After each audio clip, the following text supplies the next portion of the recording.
Boa noite a todos. Peço apenas alguns instantes para esperar o pessoal entrar. O Instagram ainda está avisando as pessoas que vai iniciar a live. Centro Clínica Rainha entrou, a doutora Renata Rainha então já está conosco. Boa noite. Hoje nós vamos falar sobre um tema muito importante, né, que é a ansiedade. E aí nós temos uma convidada muito especial, que é a doutora Renata Rainha. A Adriana Coelho entrou, Gabi Moura, boa noite a vocês. Muito especial a noite de hoje. Advogado Arthur, boa noite. Já vou aceitar.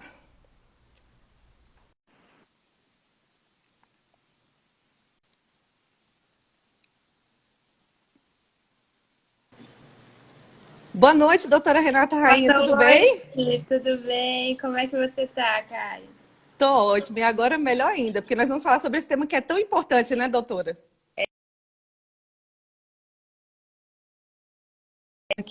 Oi, doutora? Oi, tô aqui. Acho que tinha caído. Então, boa noite a todos. Eu gostaria de agradecer mais uma vez pela oportunidade. Para quem ainda não me conhece, meu nome é Karen Fontinelli, eu sou da assessoria de comunicação do TREDF e sou membro da Comissão de Participação Institucional Feminina da Justiça Eleitoral do Distrito Federal.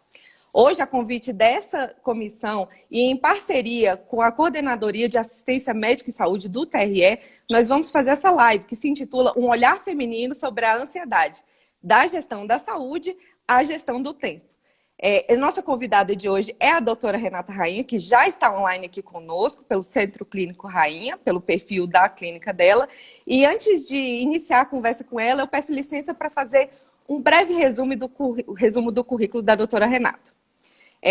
Psiquiatra, graduada em medicina pela Universidade Católica de Brasília, Renata Soares Rainha possui cursos de aperfeiçoamento na University of Queensland e em Harvard. Proprietária e responsável técnica do Centro Clínico Rainha, ela é especialista em saúde mental da infância e da adolescência pela Unifesp e tem experiências em cargos públicos.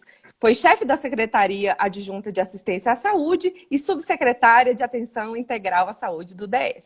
Doutora Renata, mais uma vez, boa noite. Obrigada por aceitar o nosso convite. E eu deixo um espaço para a senhora cumprimentar também a audiência, que também está formada, né, pelos seus seguidores do Centro Clínico Rainha. Boa noite a todos, boa noite, Karen. Eu agradeço o convite, fico muito feliz de vocês do TRE darem importância para esse tema. A ansiedade é um tema que é sempre atual, mas agora a gente tem visto um crescimento muito grande dos casos de ansiedade, principalmente em decorrência da pandemia e das consequências dela. Então, fico muito feliz de ter esse espaço para a gente falar um pouquinho mais e trazer informação para as pessoas. Eu que agradeço imensamente pela sua presença, que certamente é engrandecedora, sobre esse tema, né, que afeta tantas pessoas ao longo não só, né, do país, mas no mundo inteiro. Doutora, eu gostaria de iniciar falando um pouco sobre a ansiedade, né? Ela sempre está associada a aspectos negativos, mas ela também é uma reação natural do nosso organismo, né? É como se fosse um mecanismo de defesa. E o problema acontece quando a ansiedade se torna intensa e frequente, né? E aí começa a afetar negativamente a vida das pessoas. E o diagnóstico nem sempre é tão simples. Doutora, diante desse cenário, quais são os sintomas que mais devem alertar as pessoas? Em que momento elas devem buscar ajuda médica? Como você disse muito bem, a ansiedade é um mecanismo de defesa. Então, é uma coisa que é normal de se ter. E aí, o que faz a gente buscar ajuda é quando a ansiedade está te trazendo um sofrimento e a ansiedade está sendo, vamos dizer assim, anormal em relação ao evento. Vamos tentar exemplificar assim, por exemplo. Amanhã você tem uma entrevista de emprego. É normal que você não durma na noite anterior, que fique ansioso na semana anterior. Agora, se você não tem nada que seja uma coisa significativa e começa a sentir inquietude, fica muito inquieto, os pensamentos ficarem acelerados demais, o que vai causar sofrimento, né? Ou a pessoa começa a roer unha, começa diante de uma situação, às vezes tem que sair na rua, agora com a pandemia, preciso ir ao mercado, começa a ter tanta ansiedade que às vezes dá uma diarreia, dá uma descarga de adrenalina no corpo. A ansiedade patológica é aquela que paralisa, que além de trazer sofrimento intenso para a pessoa que a tem, porque ela fica muito frequente no dia a dia, ela acaba prejudicando a pessoa a fazer outras coisas, por exemplo, a trabalhar, a sair de casa, a conversar com amigos. Uma ansiedade que a gente tem visto, um dos quadros de ansiedade agora, tem sido a ansiedade que é relacionada à fobia social. Porque as pessoas ficaram muito tempo trancadas dentro de casa, se isolando, em teletrabalho, e agora está tendo o momento de ter que retomar muitas atividades. Então, as pessoas que se veem expostas a outras pessoas, a risco, têm tido um sofrimento tão grande, que é um sofrimento que a gente chama desmedido. Não é só aquela ansiedade do medo de sair, contrair o vírus, mas que você toma todas as medidas e fica tranquilo. É uma ansiedade que é muito, muito, muito grande, a ponto de impedir que as pessoas consigam concluir as atividades. Essa questão, né, de tornar a pessoa paralisada diante das situações é um forte indício, né, e um momento muito especial. Eu gostaria de agradecer também aqui já a presença do doutor Juliano Costa Couto, que foi presidente da OAB, está presente aqui conosco. Todos vocês que estão acompanhando esse momento tão especial aqui, conversando com a doutora Renata. Doutora Renata, de acordo com a Organização Mundial da Saúde, a OMS, o Brasil é o país com a maior taxa de pessoas com transtornos de ansiedade no mundo. 18,6 milhões de brasileiros, ou seja, 9,3% da população convivem com transtorno. Embora seja muito frequente entre os brasileiros, a ansiedade ainda está cercada por vários tabus. E um deles é o uso de medicamentos, né, doutora? O que pode ser feito para mudar essa situação? Informação, isso que a gente está fazendo hoje, é o que faz para poder mudar o tabu. O que acontece? Por que tem esse tabu tão grande? Porque antigamente as medicações psiquiátricas que a gente tinha eram medicações que causavam sedação, muito efeito adverso. As medicações psiquiátricas começaram a evoluir depois dos anos 80, então isso é muito novo. Qualquer coisa que tinha a ver com psiquiatria era muito relacionado a maluco, a coisas de ter que usar camisa de força, ficar dopado, ter ganho de peso, ficar babando, era essa coisa. Então, quando você fala de ansiedade em tratamento psiquiátrico, as pessoas já falam, não quero remédio, não quero ir nesse médico de doido, e relacionam a maluquice. Não relacionam ao cérebro ser um órgão que pode adoecer como qualquer outro, né? Se a gente tem um corpo que adoece, o cérebro, que é o órgão que cuida desse corpo inteiro, que manda sinais para que o corpo funcione, ele pode adoecer. E a medicação que a gente tem hoje é uma medicação que nada mais faz do que repor os neurotransmissores que acabam caindo a concentração nos quadros de ansiedade. A ansiedade nada mais é do que uma alteração na concentração de serotonina no cérebro. Dependendo do quadro, pode alterar também a concentração de noradrenalina e dopamina, mas, assim, primordialmente a alteração da concentração de serotonina. Então, a medicação para ansiedade, quando ela é necessária, a pessoa vai tomar uma medicação que vai aumentar a concentração de serotonina. Funciona mais ou menos como uma vitamina. Isso diminui o estresse do cérebro. Isso evita que a pessoa venha a ter um quadro demencial mais para frente, porque está reduzindo o estresse do cérebro. Melhora a qualidade de vida. Então, infelizmente, o que faz as pessoas terem esse preconceito é a falta de informação. E quanto mais a gente puder falar e trazer para a normalidade, porque a medicação psiquiátrica não vai mudar a cognição para pior, como as pessoas às vezes acham, que vão tomar a medicação e não vão conseguir fazer as atividades. Pelo contrário, melhora a concentração, porque a ansiedade tira a concentração. Então, a pessoa começa a ter um melhor desempenho, inclusive em trabalho, em atividades cognitivas, né? Melhora a forma como lida com outras pessoas, porque a ansiedade dá muita irritabilidade também. Então, a pessoa começa a suportar mais como suportaria antes de ter o quadro de ansiedade. Então, é isso, assim. O grande problema é só a questão do preconceito. A gente podendo trazer essa informação, a gente retira o preconceito e fica tudo mais simples. Perfeito, doutora Renata. Eu acho que é um pouco do trabalho que a comissão está querendo fazer e a coordenadoria, né, médica do TRE, porque a partir do momento em que as pessoas começam a entender a importância, né, de buscarmos a saúde mental, ainda mais num mês como nós estamos vendo, né, o janeiro, que agora ganhou as cores do branco para falar sobre a saúde mental. Então, eu acho que isso sim é um vetor de transformação efetivo. Doutora Renata, como o próprio título sugere, o nosso objetivo aqui também, além de falar da ansiedade, é falar sobre a ansiedade numa perspectiva de gestão do tempo e da saúde. Uhum. E por isso que nós a convidamos, sendo uma mulher que é psiquiatra e que também é gestora, como eu falei anteriormente, que tem teve uma atuação no aspecto público e agora também está vivenciando isso na sua clínica. Então, eu queria que a senhora falasse um pouco sobre como a gestão do tempo pode interferir na gestão da saúde, quando o assunto é ansiedade.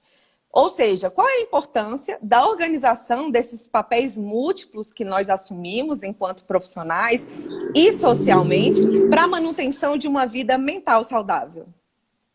Uma das coisas principais que a gente faz no tratamento de uma pessoa com ansiedade é organizar a rotina. A rotina é fundamental. Então, isso inclui tudo isso, né? Quando a gente tem sobrecarregado com um monte de atividade e a gente está ansioso, a tendência é que tudo se misture e você não consiga fazer nada. Então, a ansiedade te paralisa. O que a gente faz? A gente tende a organizar com o paciente, é isso que eu oriento as pessoas que tendem a fazer. Primeira coisa, o horário de acordar e o horário de dormir. É muito importante para você ter uma noção do que você vai ter no seu dia e ter essa organização. Porque muitas vezes o que as pessoas fazem? Elas acabam deixando tudo para depois e aí atrapalha o horário de dormir. Na hora de dormir, vai dormir preocupado e aí não dorme bem, no outro dia tem um péssimo rendimento e a ansiedade aumenta. Então, organizar qual vai ser o horário de acordar, o horário de dormir e o horário das principais refeições. Por quê? A gente precisa ter um metabolismo bom de glicose no nosso corpo para o nosso cérebro funcionar e para o corpo funcionar bem, para a gente ter disposição para fazer o que a gente tem para fazer. Então, organizar os horários das principais refeições para se manter sempre com uma quantidade boa de glicose. Então, o metabolismo vai estar bom e o sono vai estar bom. E aí, nesse meio tempo, tentar encaixar em algum horário, que seja por pelo menos 20 minutos de atividade física. Atividade física ajuda na recuperação neural, ajuda na oxigenação cerebral do corpo e no aumento de neurotransmissor. Então, é um remédio natural que a gente tem. Então, primeira coisa, organizar horário de dormir, acordar, principais refeições e atividade física. Organizou isso, aí vai entrar o horário de organizar a atividade de trabalho. E aí, a gente precisa saber dividir. O que eu sugiro que as pessoas façam é ou uma vez por semana ou uma vez ao dia, depende de cada um, organizar a rotina do dia seguinte ou da semana seguinte. A minha, por exemplo, eu organizo no domingo. Domingo à noite, geralmente, eu sento, olho para o meu calendário e organizo o que eu vou fazer durante a semana. Tem gente que gosta de organizar na noite anterior. Então, ter uma organização para que você consiga completar atividades. Tempo ocioso, geralmente, é tempo que gera ansiedade. Então, assim, não deixar tempo ocioso. Se tem um tempo ali que está ocioso, preencha com atividade de lazer, porque a gente tem que lembrar que a gente também tem que ter atividade de lazer. Então, quanto mais a gente consegue organizar o tempo, olhar para o nosso calendário, ver as horas, ver o que está vazio, o que não está, e preencher com atividade de trabalho ou de lazer, melhor esse tempo vai ser. É só a gente parar para pensar assim, quando a gente começou a pandemia, teve dias que a gente ficou muito ocioso. Eram dias que ninguém rendia nada em relação ao trabalho, a fazer nada. Muito tempo na internet, muito tempo fazendo absolutamente nada. Quando via, acabou o dia. Quantas vezes isso aconteceu no início da pandemia com muita gente? Então, o importante, o fundamental é que a gente tenha organização das coisas simples. Desde esses horários simples de acordar, dormir, se alimentar, atividade física, até em relação às atividades de trabalho. Para a gente não acabar deixando tudo para depois, e aí vai dormir preocupado com o que deixou de fazer. E aí também a noite vai ser ruim, no outro dia vai estar... E aí vai bagunçando quando chega o fim de semana, vai ter que trabalhar no fim de semana, não vai ter tempo de lazer, então tudo se embola. É muito simples, é uma organização do dia a dia para organizar a vida mesmo. Perfeito, doutora Renata. E assim, pensando, né, nessas questões da qualidade de vida no trabalho, a coordenadoria médica do tribunal, e aqui eu já aproveito para cumprimentar a doutora Regina, que é a atual gestora da coordenadoria, eles divulgaram o relatório Absenteísmo por Doença no TRE-DF. Esse relatório, que foi produzido pelo Dr. César Kozak, ele evidencia a importância das organizações levarem em consideração as ações, né, que visem melhorar a saúde dos servidores no ambiente do trabalho. Que isso também se reflete na forma como as organizações entregam seus trabalhos, enfim, realizam seus projetos. Na sua experiência enquanto médica e gestora, o que acredita que pode ser feito para lidar com o chamado mal do século, né, a ansiedade? Como combater o preconceito desses gestores e colaboradores quando o assunto é a ansiedade?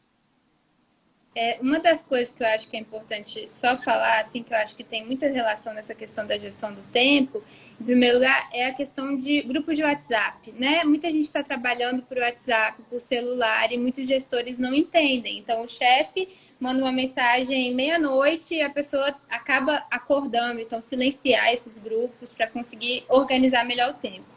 Quanto a essa questão do preconceito, é muito difícil, se não for com informação, mais uma vez é isso, assim. As pessoas tendem a dizer que quem tem ansiedade é quem tem a cabeça fraca, né? Quem tem algum transtorno mental, uma depressão, é porque tem uma cabeça que é fraca, que não suporta estresse, mas não tem a ver com isso, né? A gente tem que entender que tem uma predisposição individual e que a ansiedade pode acometer qualquer um.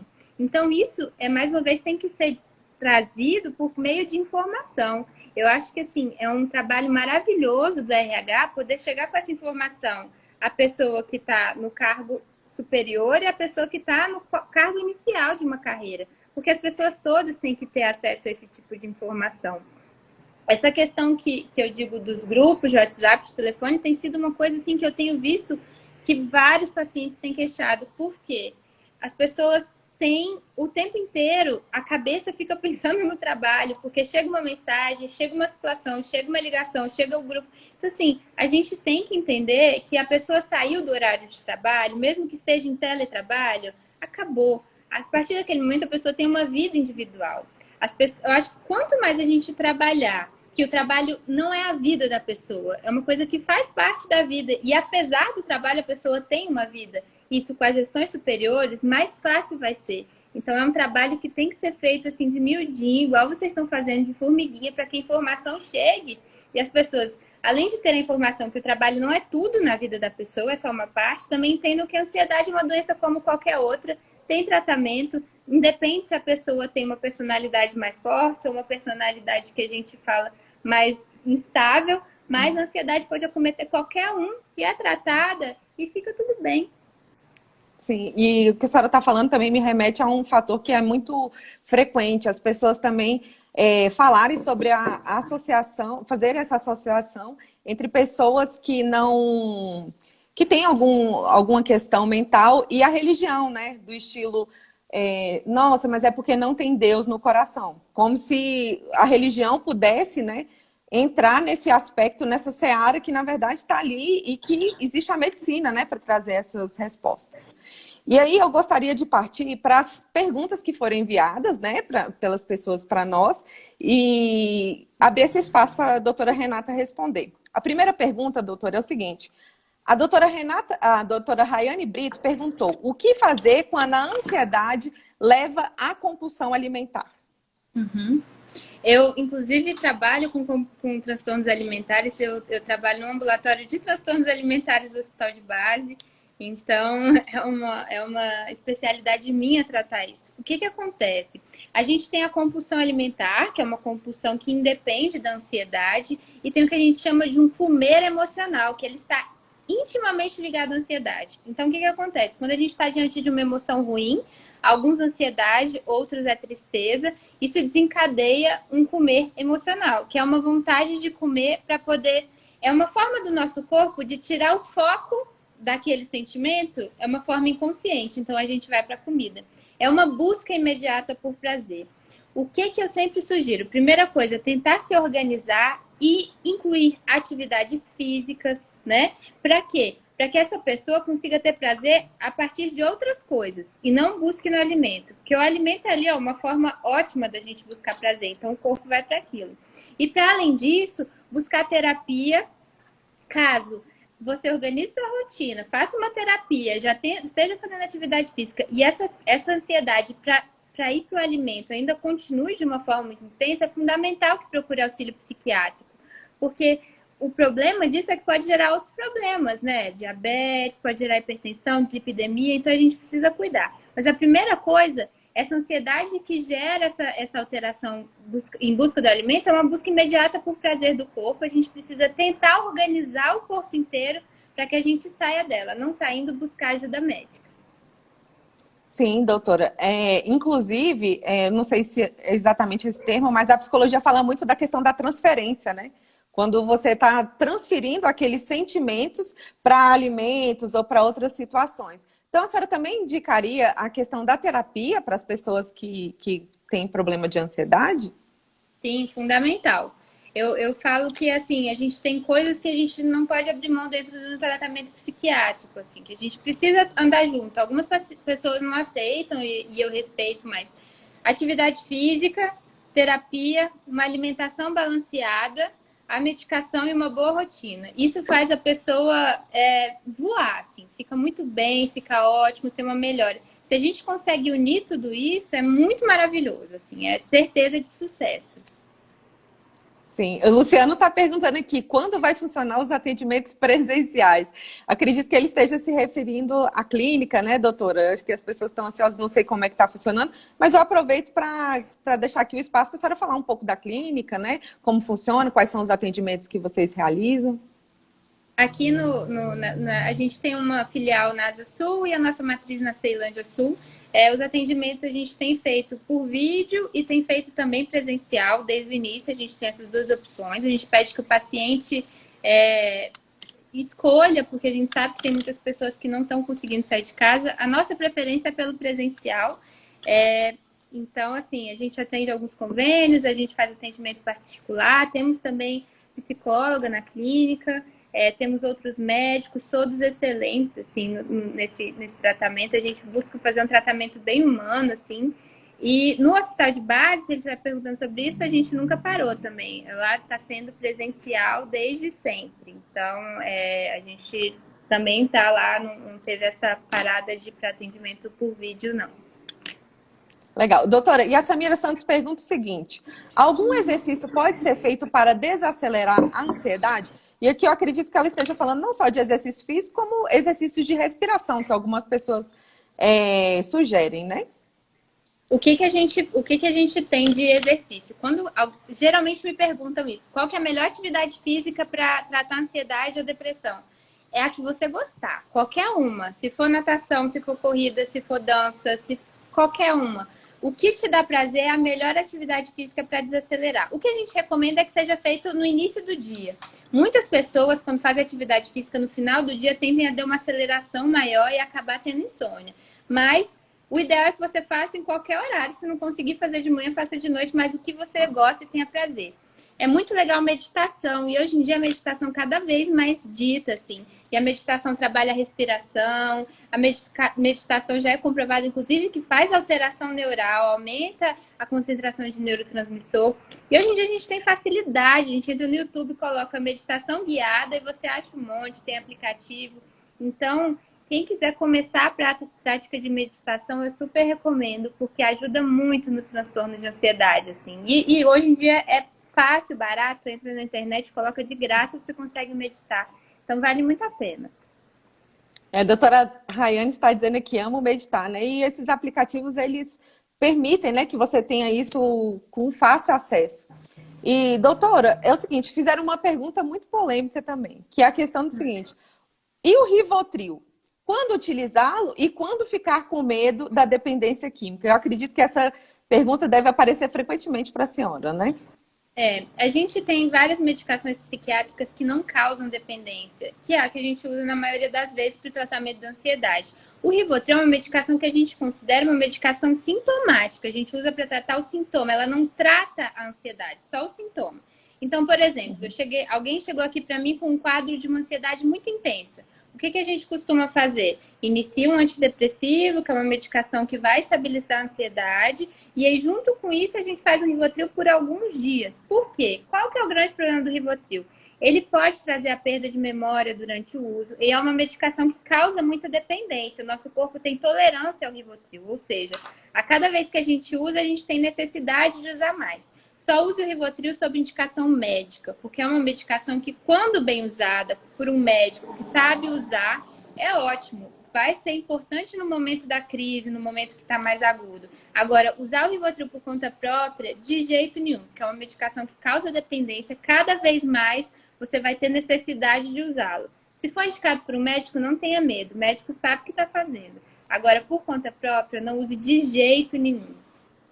Entendi. E, doutora, a Camila Corrêa está perguntando aqui, quais são os principais sintomas da ansiedade. A gente já falou de alguns aqui, mas também a senhora pode falar desses outros sintomas que estão associados ao quadro? Posso. A ansiedade, a primeira coisa a gente fala de uma aceleração de pensamento, de um medo muito grande. Então, é a pessoa que começa a ter medo de tudo. O medo é a ansiedade. Então, é aquela pessoa que tem medo de perder a família, que começa a ficar assim, daquele jeito que a gente fala que está em estado de alerta o tempo inteiro. É uma pessoa que o tempo inteiro está com medo, acontece um barulho, tá sentindo que pode acontecer alguma coisa. Então, a ansiedade dá isso. E, além disso, ela pode dar alterações em todo o corpo. E aí a gente vai vendo, desde tensão muscular, então é aquela coisa que você está tão nervosa, tão tensa, com medo de acontecer alguma coisa que começa a doer a musculatura, tem dor no corpo inteiro. Algumas pessoas têm dor no estômago, que aí muita gente fala daquela questão que não consegue comer, porque dói muito o estômago, outros têm diarreia. Então, assim, a ansiedade faz sintomas a depender de cada um. Mas o mais comum que a gente põe como uma coisa bem marcada é um medo intenso e inapropriado, né? É um medo grande de qualquer coisa e que ele é inapropriado para o que está gerando aquele medo. E a Cristine pergunta aqui, a compulsão alimentar puxa outra compulsão? O que a gente tem, sabe, é porque assim, algumas pessoas têm tendências a ter quadros mais compulsivos. Então, que vão desde compulsão por álcool, compulsão por drogas, compulsão por jogos. E isso tem a ver com uma neuroquímica da pessoa. Então, a gente sabe, assim, por exemplo, famílias de dependente químico, muitas vezes tem tendência a família inteira a ter dependência química. Então, a gente tem que cuidar, por ser uma questão genética. Então, geralmente, as pessoas que têm compulsão alimentar, elas têm tendência a ter compulsão por outras coisas. Por isso a gente precisa fazer um tratamento completo, para que aquela pessoa não saia de uma compulsão e caia para outra, porque ela tem que tratar o cérebro. Igual, por exemplo, quem faz cirurgia bariátrica e tinha uma compulsão antes. Não faz o tratamento para compulsão alimentar, muitos viram compulsivos pelo uso de álcool. Então, a gente precisa sempre fazer o tratamento quando uma pessoa tem uma tendência a ser mais compulsiva, para que aquela compulsão seja tratada e não pule para uma outra compulsão de alguma outra coisa. Perfeito, doutora.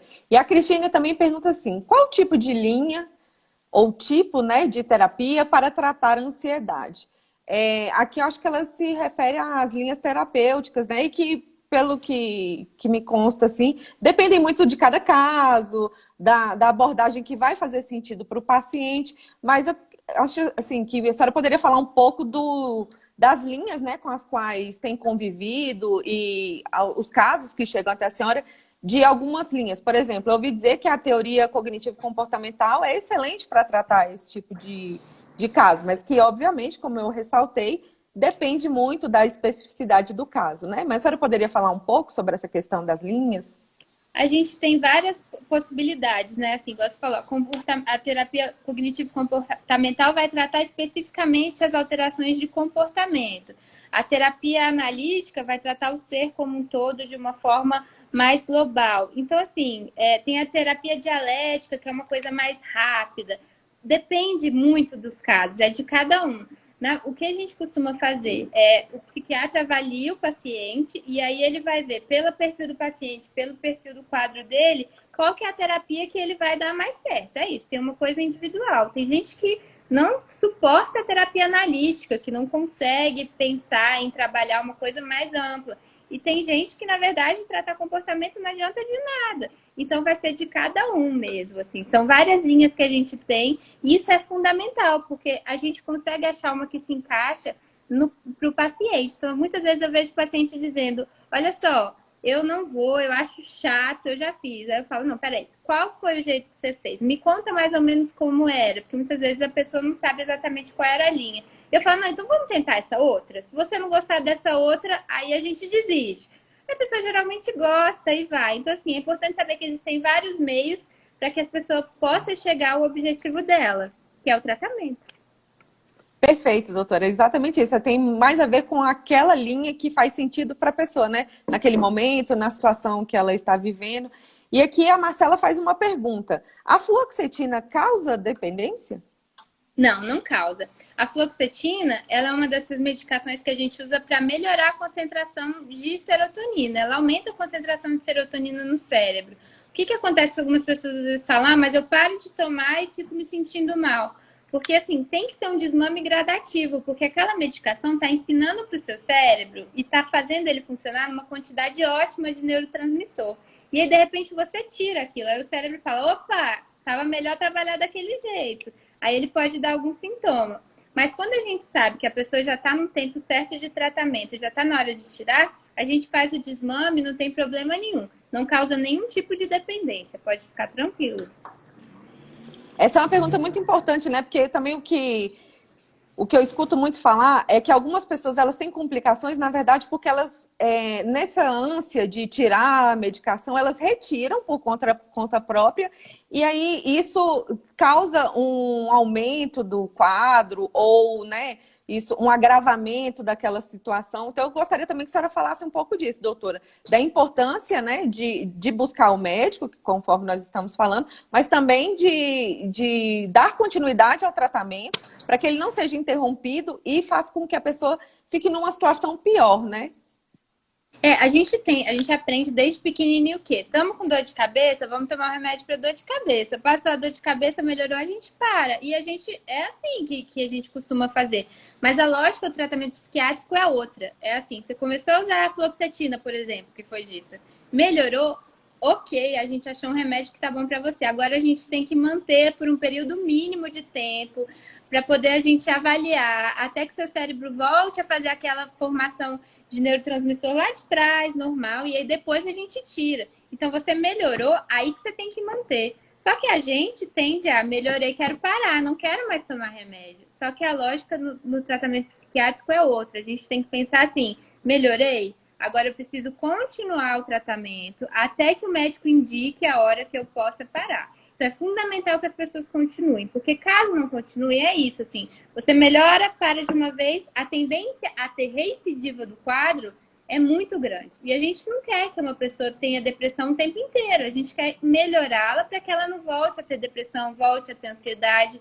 A lógica do tratamento é a mesma. Então, é isso, assim, é importante continuar para evitar que você precise dessa medicação novamente no futuro. Sim, aqui a Marcela está dizendo, né? Eu melhorei, parei de uma vez, e são vários, né, os relatos nesse sentido.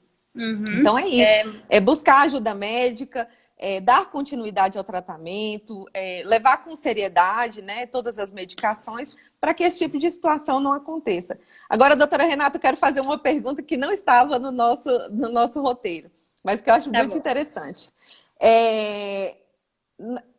Há alguns anos eu vi que a senhora fez um curso com o Pat Adams, né? E quem assistiu o filme sabe, né, desse mote do amor é contagioso, né, contagiante. Doutora, como foi essa sua experiência, né, com a grande referência nesse assunto? É uma coisa que eu mais gosto de falar, eu ficaria aqui o dia inteiro, então eu vou tentar ser breve. Pode falar, eu sempre fui muito apaixonada por ele, assim, desde a época da faculdade, e sempre quis conhecê-lo. E aí, quando eu estava no finalzinho da faculdade, foi a primeira, eu já encontrei com ele várias vezes, assim. Eu tinha, antes da pandemia, eu encontrava com ele anualmente, em alguma das viagens. E aí, agora veio a pandemia, tô tendo que esperar passar, mas enfim. Foi isso, e aí eu fui com ele, a primeira viagem foi aqui no Brasil, foi em Fortaleza, ele veio para poder fazer essas ações sociais, que nada mais é do que ele vai até o lugar e começa a fazer visitas a lugares muito precários, com pessoas que vão para levar alegria mesmo. Então, a gente foi para hospitais, para UTI, a gente foi para manicômios que ainda tinha lá, aquelas coisas bem feias, assim, de gente trancada em jaula. Então, a gente foi para esses lugares mais difíceis, e o que eu consegui aprender com ele, assim, que eu acho que foi mais legal dessa experiência, e que eu acho que é muito para o que a gente consegue trazer para hoje em dia, é que, independente da gente falar qualquer coisa, porque ele não falava a língua nossa aqui, né? E outras experiências que eu fui com ele, por exemplo, na Amazônia peruana, ele não fala espanhol. Então, assim, a gente conseguir conversar com os outros pelo olhar, pelo carinho, pelo gesto. Então, assim, eu vi, assim, conseguir comunicar com pessoas muito graves apenas olhando. Então, eu acho que isso, para mim, trouxe muito para o meu dia a dia a importância do olhar para o paciente, do olhar mesmo e olhar como um todo. quem está na minha frente não é um ansioso. Quem está na minha frente é agora a Karen. A Karen, além de ser ansiosa, ela tem uma família, ela tem uma origem, ela tem uma história. E o que dentro da história dela está trazendo esse sintoma? Eu não vou só tratar a ansiedade. Eu tenho que saber tudo o que acontece na vida dela para eu conseguir tratar aquela ansiedade. Não me adianta querer ser uma médica que vai simplesmente colocar a medicação e mandar embora, porque isso é o que eu aprendi que não adianta. Então, ele conseguiu me ensinar a ver a pessoa como um todo de uma forma muito mais real, assim. Veja mesmo como um todo que isso faz diferença. Então, assim, nessas viagens que a gente vai, a gente não tem como medicar essas pessoas, mas a gente vê que a gente faz a diferença escutando, com carinho, com toque, com olhar. Então, é isso, assim. Eu acho que ainda mais agora, nessa época que a gente está com muito isolamento, o pouco que a gente faz pelo outro, assim, muitas vezes consegue trazer uma cura de coisas tão íntimas, assim, e que são tão importantes que mudam a vida da pessoa. Sim, essa escuta empática, né, que ela é transformadora em diversos aspectos, mas no tratamento médico-paciente ela tem se mostrado cada vez mais importante, né? E aqui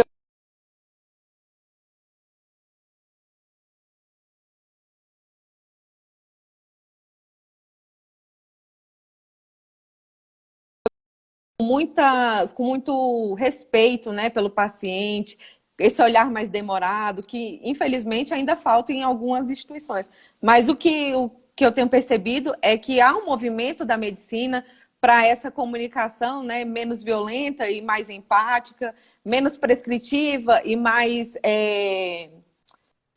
como eu vou dizer, mais reflexiva, né? Então, assim, foi ótimo conversar com a senhora hoje. Gostaria de agradecer imensamente pela sua presença aqui. Obrigada Aprendemos pelo muito. convite, Karen, pela oportunidade. E assim, sempre que puderem falar de ansiedade, transtorno mental, não deixem de falar, trazer esse tipo de informação é muito importante. As pessoas precisam se despir do preconceito e se cuidar. Então, parabéns por essa iniciativa a todos vocês e obrigada pelo espaço.